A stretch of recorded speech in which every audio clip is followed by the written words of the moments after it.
So how did I get myself to the point where I could say, I think I'm going to put maladaptive daydreaming away in the drawer, right?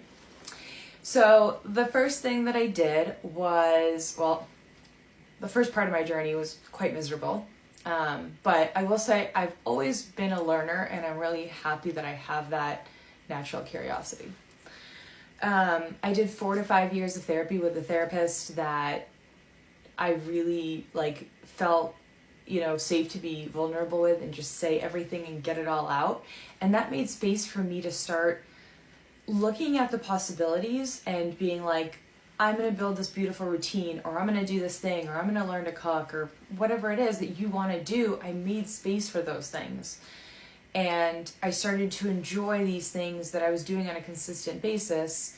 And my other channel talks about routines, and I feel like routines can do wonders for you. Whatever you want in your life, the right routine will help you do that, I promise. So I started doing things that made me happy, and I did those things consistently.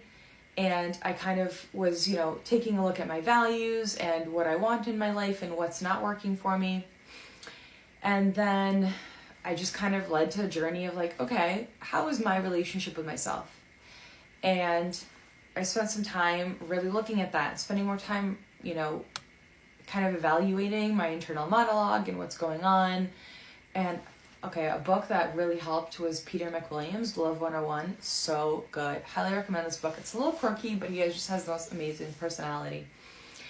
And I read that book, and I really felt ready to spend some alone time and kind of see what was going on with this relationship and how I could, nourish it.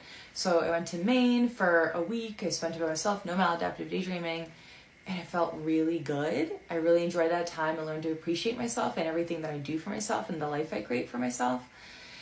And then after that, I was kind of ready. So as I was moving to North Carolina, I said, okay, I'm getting a fresh start. What can I do in this fresh start to get my life to the next point? And I was like, well, I can put down maladaptive daydreaming, right? At least an experiment and see, do I get time back? If I get time back, that's great, right? Do I get brain space back, right? Because our brains can only do so much. And there might be things about it that I don't want to put away, and that's fine. So doing that, as I was kind of packing up the last couple of days, I just kind of had that in my mind. And as I got in the car to leave, I left fully alone.